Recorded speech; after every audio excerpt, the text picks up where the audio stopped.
Assalamualaikum warahmatullahi wabarakatuh.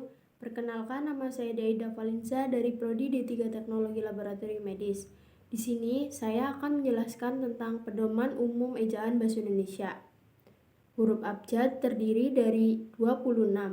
Kemudian ada huruf vokal yang berisi A, I, U, E, O. Kemudian ada huruf konsonan atau huruf mati. Kemudian ada huruf diftong atau huruf vokal yang bentuknya dua huruf, contohnya AI, AU, EI, OI.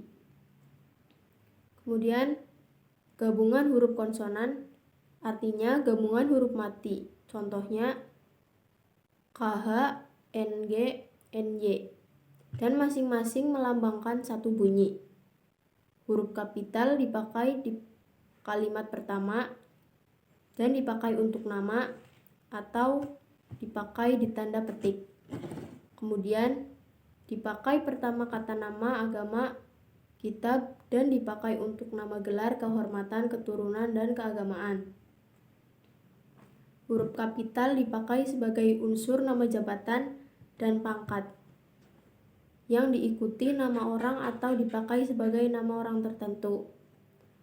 Kemudian huruf kapital dipakai sebagai huruf pertama nama bangsa, suku bangsa, dan bahasa. Misalnya bangsa Indonesia. Lalu huruf kapital dipakai sebagai huruf pertama nama tahun, bulan, hari, dan hari besar. Kemudian huruf kapital dipakai sebagai huruf pertama nama geografi. Huruf kapital dipakai sebagai huruf pertama semua kata, termasuk unsur bentuk ulang sempurna, misalnya Republik Indonesia. Kemudian huruf kapital dipakai sebagai huruf pertama di dalam judul buku, karangan, atau artikel. Kemudian huruf kapital dipakai sebagai huruf pertama unsur singkatan nama, gelar, pangkat, atau sapaan. Kemudian ada huruf miring. Huruf miring dipakai untuk menuliskan judul buku, nama majalah, atau nama surat kabar. Kemudian huruf miring dipakai untuk menegaskan kata atau menghususkan huruf, bagian kata-kata, atau kelompok kata dalam kalimat. Kemudian ada huruf tebal, artinya dipakai untuk menegaskan bagian tulisan yang sudah ditulis miring. Kemudian ada penulisan kata. Yang pertama ada kata dasar, artinya kata dasar ditulis sebagai satu kesatuan. Kemudian kata berimbuhan, awalan, sisipan, akhiran, serta gabungan awalan dan akhiran. Bentuk ulang, artinya bentuk ulang ditulis dengan menggunakan kata hubung di antara unsur-unsurnya. Kemudian ada gabungan kata, artinya unsur gabungan kata yang lazim disebut kata majemuk, termasuk istilah khusus ditulis terpisah. Kemudian ada pemenggalan kata. Kemudian ada kata depan, lalu partikel, lalu singkatan dan akronim, lalu angka dan bilangan. Kemudian ada pemakaian tanda baca. Yang pertama ada tanda titik. Tanda titik dipakai pada akhir kalimat pernyataan. Misalnya, mereka duduk di sana. Kemudian tanda titik dipakai di belakang angka atau huruf dalam suatu bagan. Yang kedua ada tanda koma. Tanda koma dipakai di antara unsur-unsur dalam suatu pemerincian. Kemudian tanda koma dipakai sebagai untuk memisahkan anak kalimat yang mendahului induk kalimatnya. Kemudian tanda koma dipakai di belakang kata atau kata penghubung antar kalimat. Berikutnya ada tanda titik koma. Tanda titik koma dipakai pada akhir perincian yang berupa klausa. Yang keempat ada tanda titik dua.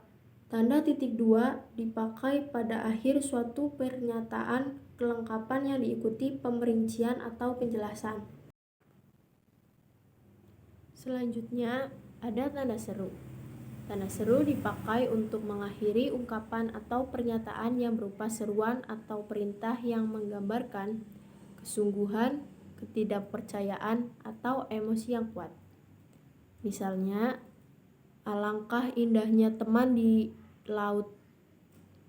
Mari kita dukung gerakan cinta bahasa Indonesia. Ada tanda petik. Tanda petik dipakai untuk mengapit petikan langsung yang berasal dari pembicaraan, naskah, atau bahan tertulis lain. Misalnya, merdeka atau mati. Kemudian, kerjakan tugas ini sekarang. Kemudian, menurut pasal 31 Undang-Undang Dasar Negara Republik Indonesia tahun 1945, setiap warga negara berhak memperoleh pendidikan. Yang kedua, tanda petik dipakai untuk mengapit judul sajak film dan lagu. Selanjutnya, ada tanda kurung siku. Tanda kurung siku dipakai untuk mengapit huruf, kata, atau kelompok kata sebagai koreksi atau tambahan atas kesalahan atau kekurangan di dalam naskah asli yang ditulis orang lain. Misalnya, Sang Sapurba mendengar bunyi gemersik. Penggunaan bahasa dalam karya ilmiah harus sesuai dengan kaidah bahasa Indonesia. Proklamasi Kemerdekaan Republik Indonesia dirayakan secara hikmat. Selanjutnya, ada tanda tanya. Tanda tanya dipakai pada akhir kalimat tanya. Misalnya, kapan Hari Pendidikan Nasional diperingati? Kemudian, siapa pencinta lagu Indonesia Raya? Yang kedua, tanda tanya dipakai di dalam tanda kurung untuk menyatakan bagian kalimat yang disangsikan atau yang kurang dapat dibuktikan kebenarannya. Selanjutnya, ada tanda kurung. Tanda kurung dipakai untuk mengapit tambahan keterangan atau penjelasan. Misalnya, dia memperpanjang surat izin mengemudi atau SIM. Contoh yang kedua, warga baru itu memiliki KTP atau kartu tanda penduduk. Lokakarya atau workshop itu diadakan di Manado. Kurang lebihnya mohon maaf. Wassalamualaikum warahmatullahi wabarakatuh.